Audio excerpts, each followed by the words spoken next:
Mensagem do céu.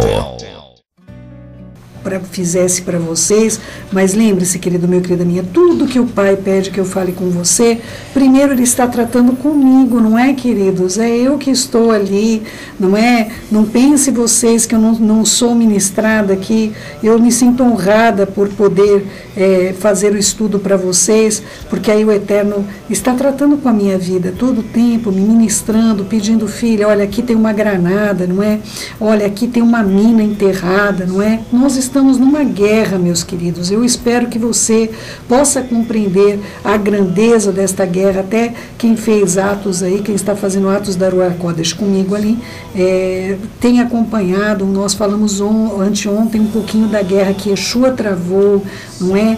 Então, queridos, nós precisamos compreender que nós estamos embaixo de uma guerra espiritual. E hoje eu quero falar com vocês sobre o enviado do Eterno que pode ser rejeitado se não obedecer.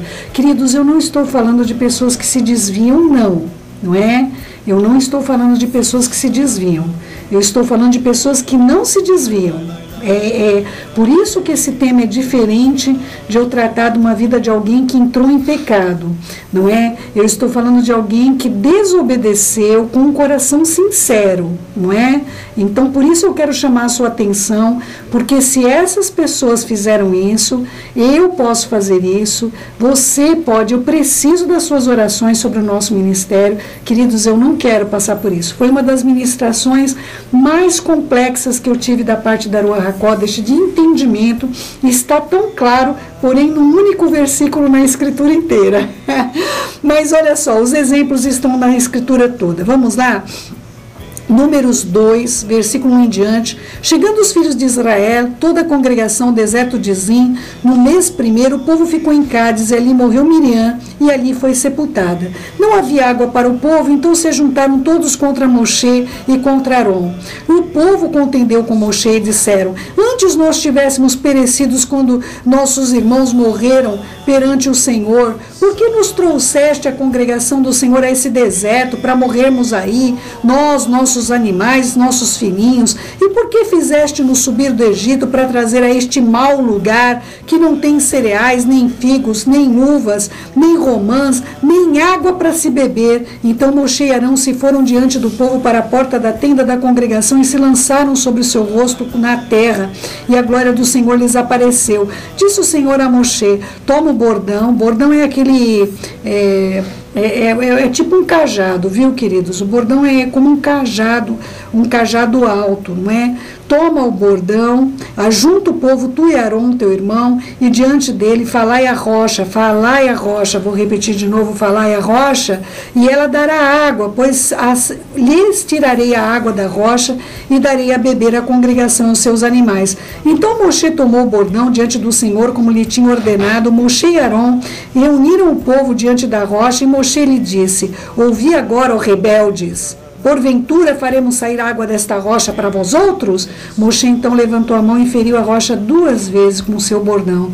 E então saíram muitas águas, e bebeu a congregação e os animais. Mas o Senhor disse a Moshe e a Arão: visto que não creste em mim para me santificar diante dos filhos de Israel, por isso então eu não farei com que você entre nesta terra que eu prometi, jurei que lhe daria.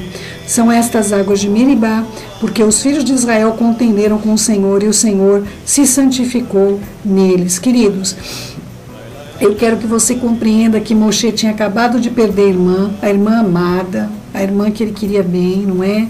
Eu passei por uma perda, já falei para vocês, às vezes parece que eu fico falando, queridos, eu não falo para relembrar, não. Eu falo para que você entenda que eu compreendo esta dor, não é? Eu não fico trazendo à memória essas coisas, não é? Eu falo porque eu sei o que é a dor da perda. Ele tinha acabado de perder a irmã, e o povo não deu trégua, nem misericórdia teve, não é? Eu me recordo, depois que meu filho morreu, que foi se aberto o inquérito policial, e nós tínhamos de ir lá no inquérito, mesmo com a dor da perda, mesmo, não tinha trégua, queridos, não tinha trégua. Nós tínhamos de comparecer lá, não é? E tudo era muito causticante, muito nauseante, tudo era muito extremamente desgastante para nossas vidas. Então, queridos, eu imagino que Moshe estava no momento, sabe o que ele queria? Ficar quietinho. Ele queria ficar quietinho. não é? Ele tinha sofrido uma perda da irmã, imagino que a família estava enlutada, uma situação que a gente lê as escrituras, queridos, a gente esquece que essas pessoas são gente, viu? A gente vai lendo as escrituras, a gente lê o texto, perdeu irmão, perdeu irmã. Claro, se você nunca perdeu uma irmã, né? Você nunca perdeu uma pessoa querida da sua família, você vai achar que Moshe perdeu a irmã e pronto, acabou, não é?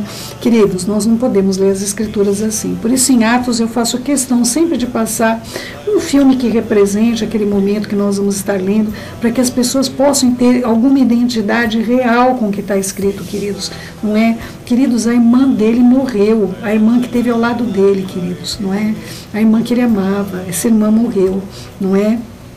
E o povo não teve trégua, porque não tinha água. De vez de orar, queridos, não é? De vez de buscar o Senhor em oração, nós aqui em São Paulo, você que está em outro lugar, que deve estar cheio de água aí, não é? Eu falo que aqui não tem água, eu converso com os irmãos que estão no Paraná, converso com os irmãos que estão lá no sul, não é? Converso com os irmãos que estão acima do nosso mapa e fala, céu, aqui não para de cair água, céu. Você fala que aí não tem. Pois é, queridos, mas aqui não tem. O Eterno se indignou contra o nosso estado, contra essa região que nós estamos, Rio de Janeiro, região sudeste. Não, o Senhor está indignado contra nós. E o que nós vamos fazer? Levantar um punho para o céu e falar, eu não pedi para nascer, agora por que eu estou sofrendo isso daqui? Manda água, por que o Senhor me fez nascer? Não, queridos, nós temos de nos humilhar no pó e falar, Senhor, tenha misericórdia de nós, da nossa família. Tenha misericórdia das nossas vidas, em nome de Yeshua HaMashiach. Perdoa nossos pecados, que é muito grande. Perdoa essas passeatas terríveis que acontecem aqui nessa cidade. Perdoe, Senhor. Tenha misericórdia das nossas vidas, por amor do Teu nome. Essa é a posição que nós temos de assumir.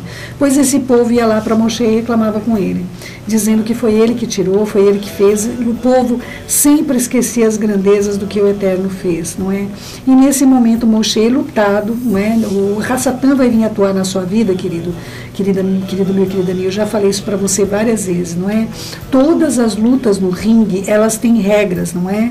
Elas têm regras. Então, se você cai no ringue, num tatame, você não pode ser mais atingido. Queridos, essa luta que nós temos contra o inferno, contra a Hassatan, essa luta é de guerra, queridos. Quando ele vê você caído, é aí que ele vai enfiar a lança dele mesmo sobre a sua vida. Nesse momento, Moshe acabou passando por uma situação onde ele caiu, não é? Ele não podia machucar a rocha Yeshua. Yeshua é a rocha andante, Yeshua é a rocha andante que esteve com eles todos os tempos esteve ali, não é? E ela já tinha sido ferida uma vez, essa rocha já tinha sido ferida anteriormente, e agora não era para ferir a rocha, é para falar com ela. Hoje, queridos, você quer alguma coisa de Yeshua? Não fira Yeshua, fale com ele, ele é nosso amigo, ele é nosso Senhor, ele é nosso dono, ele é nosso amo, não é? Pergunte a ele como viver, ele sabe, ele esteve aqui, ele experimentou o que nós experimentamos. Tenha amizade com Yeshua. Yeshua pode te ensinar, queridos. Muita gente fala, mas a gente não ora com Yeshua. A gente não ora com Yeshua, mas a gente fala, a gente tem amizade, a gente tem comunhão, como eu tenho comunhão com muitos amados meus. Eu falo com Yeshua e ele me ensina, queridos. Yeshua me ensina, ele fala, olha, por aqui eu já caminhei, não é? Muitas vezes Yeshua me chama de filha, queridos, porque o irmão mais velho, o judeu, quando o pai não estava presente, tinha responsabilidade de pai. Ele tinha responsabilidade de pai, inclusive sobre até a própria mãe. Se morresse o pai, o filho se tornava guardião da mãe, queridos. Por isso que Yeshua pede para Yohanan cuidar da mãe dele. Ele não tinha filhos de Miriam, não é, que você conhece como Maria, ele não tinha filhos de Miriam para cuidar da mãe, então ele coloca ela nas mãos de Yohanan, que é João, como você conhece. Na época João deveria ter uns 17 anos de idade, muito jovem, mas ele entregou a mãe dele para que fosse o cuidado de alguém que ele considerava o irmão dele, não é? Ele considerava Yohanan o irmão dele, e realmente ele cumpriu esse papel na vida da mãe de Yeshua. Queridos, é importante que Moshe seja valorizado, reconhecido. Nós demos honra ao Eterno. Queridos, como eu quero ver Moshe? Eu quero ver Moisés, eu quero abraçá-lo, eu quero declarar a ele meu carinho, minha admiração e meu amor. Eu tenho um amor sincero por Moshe, queridos, um amor sincero por ele, por tudo que ele foi usado. Mas nesse momento ele se viu reprovado. Reprovado, queridos, no ministério. Ele perdeu algo que estava nas mãos dele. não é? Depois ele vai orar várias vezes ao pai, até o ponto do pai dizer: Moshe, não me fale mais sobre esse assunto. Não me fale. Sobe nesse monte, eu vou te mostrar a terra, porém nela não entrará. Posteriormente nós vemos que ele entrou, não é, queridos? Porque ele aparece para Yeshua, não é? Ali no monte transfigurado, então ele estava na terra de Israel, não é? Eu não tenho dúvida alguma que Moshe foi ressuscitado, não é? Não tenho dúvida disso, porque houve uma contenda pelo corpo dele, só existe um motivo para ter uma contenda pelo corpo dele, não é? Ra-Satã estava querendo os direitos sobre aquele corpo, não é? Requerendo, nós vemos isso em Judas e Erudá, e eu espero que você tenha plena compreensão que Yeshua não falaria com um morto. E, aliás, eu tenho já aqui, se você quiser lá no YouTube, procure lá, porque tem justamente esse estudo pronto para você. Então, o que eu quero tratar com você é acerca do servo reprovado na obra. Ele não vai perder o seu posto, mas ele vai ser reprovado na obra. Eu quero que você guarde esse texto, Yirmiyahu, não é? Jeremias, presta atenção no que diz isso, no que diz esse texto. Jeremias, prepare-se para ir, vá e diz a eles tudo o que eu mandar. Jeremias 1, 17. Tudo o que eu mandar. Não tenha medo deles agora, pois do contrário, eu farei com que você fique com mais medo ainda quando estiver no meio deles. Queridos, o Eterno está chamando Yirmiyahu, está chamando Jeremias. Olha, presta atenção no que está escrito nesse texto, porque isso é muito sério, queridos, é muito sério. É um texto que nós temos de ter temor e tremor ao ler esse texto, de tanta gravidade do que o Eterno está dizendo para Jeremias. Como você conhece, o nome dele é Yirmiyahu, não é? Ele traz o nome do Eterno dentro do nome dele, não é? Olha só, vou ler na outra versão para vocês, não é? Yirmiyahu, Jeremias 1,17. Tu, pois, cinge os teus lombos e levanta-te, e dize-lhes tudo quanto eu te mandar. Não te espante diante deles, para que eu não te vergonhe diante deles. Queridos, ir fazer a obra e nós não termos fé, se nós não tivermos esperança no Eterno, nós seremos reprovados, ainda que nós vamos para o ministério. Isso é muito sério. O ministério vai ser perdido de maneira nenhuma, só você vai ser envergonhado. Mas o Eterno não mandou? Mandou, o Eterno mandou, não é? Mas você pode ser reprovado dentro do ministério que Ele te chamou para fazer. Isso é muito sério. Essa ministração me fez tremer, queridos, quando eu li esse texto, juntamente com meu amado esposo, querido do meu coração, eu fiquei pasma. Falei: Pai, como que alguém que o Senhor chamou pode ser reprovado dentro do ministério? E ele começou a me ministrar essas questões tão grandes e tremendas. Queridos, esse texto é para você ler, é para você digerir, é para você pegá-lo com muito carinho e amor e ler novamente. Você que tem um chamamento ministerial, um chamado da parte do Pai. Querido meu, querida minha, esse texto é muito sério, não é? Yirmiyahu, prepare-se para ir. Vá dizer a eles tudo que eu te mandar, e não tenha medo deles, pois do contrário, eu farei com que você fique com mais medo ainda quando estiver no meio deles. Meus amados, que nós possamos ter uma segurança e uma confiança em Adonai, de fazermos tudo o que Ele nos manda, e uma das coisas que Ele pede para mim e para você é que nós não tenhamos medo. Nós não temos que agradar ninguém, queridos. Nós não temos que pensar em números para o nosso ministério. Nós não temos de pensar em agregar pessoas para as nossas vidas. Nós não temos de pensar em mostrar para os outros que o poder de Adonai é sobre nós, não é? Que foi o caso que Moshe passou por isso. Se Moshe, um homem manso, passou por isso, ai de mim, Senhor, tem misericórdia da minha alma, não é? Porque eu sou um pouquinho arisca, viu, queridos? Então, amados, nesse momento que eu quero levar você à reflexão, é você que é um homem do Senhor, você que é uma mulher do Senhor, que tem um chamado na sua vida, e você pode, como eu, ser envergonhado. Ser envergonhada por causa disso, de não obedecer toda a palavra que o Senhor te mandar fazer. E nós vamos ser envergonhados diante dos outros, queridos. Os outros vão olhar para nós e vão ver que nós fizemos alguma coisa ruim. não é? Então eu quero pedir a você, em nome de Yeshua HaMashiach, que hoje você medite nessa palavra, uma palavra que veio tão forte ao meu coração, ao ponto de eu falar: Pai, tenha misericórdia de mim, Senhor. Pessoas aprovadas como Moshe, ai de mim, Senhor, ai de mim então, ai de mim, quem sou eu? Quem sou eu perto de Moshe? Quem sou eu perto de Yeshua? Não é? Com humildade de coração, meu amado e minha amada, se prostrem ao Eterno e mostre Ele ao coração de vocês o que pode estar errado no seu ministério, no seu chamamento. Não importa você que não tem um ministério efetivo, mas você é um uroshi dentro da sua casa, um líder, não é? Você é cabeça sobre a sua família. No que é que você está falhando, no que é que você está faltando no exercício do seu ministério, porque a sua esposa e os seus filhos são o seu primeiro ministério. A sua esposa, a sua mulher e os seus filhos são o seu primeiro ministério. Você, esposa, não é? Você tem um ministério dentro da sua família. O seu esposo é a sua cabeça. Você tem de submeter-se, não é? Ao que as Escrituras diz, não é?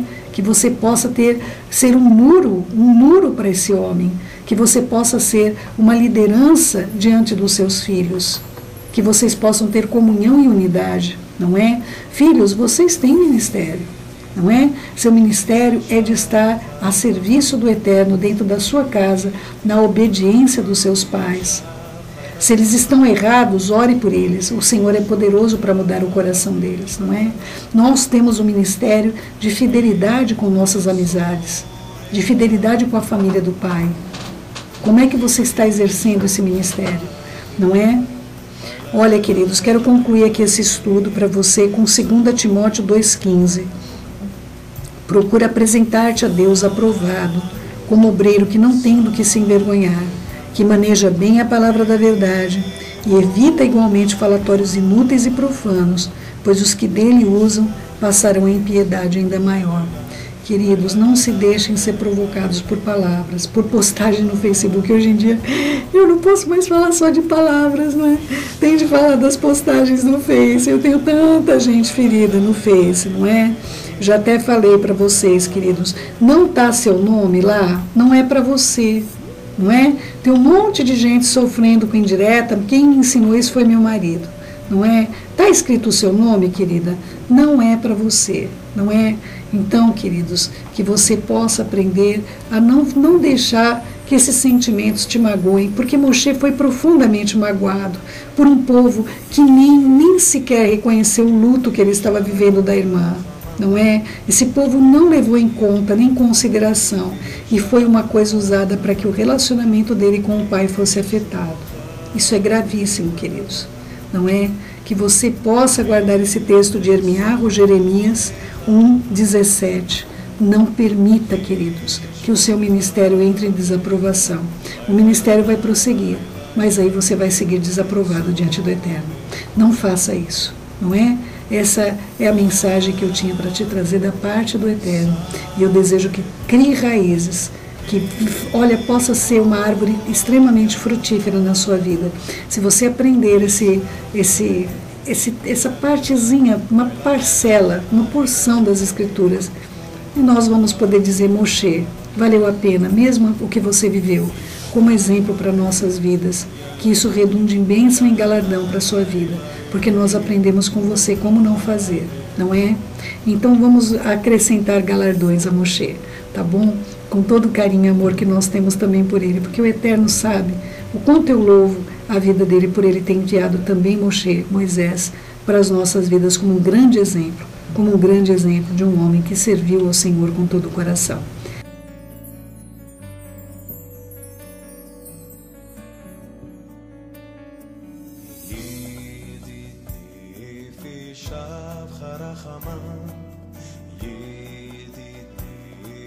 Shav Harachama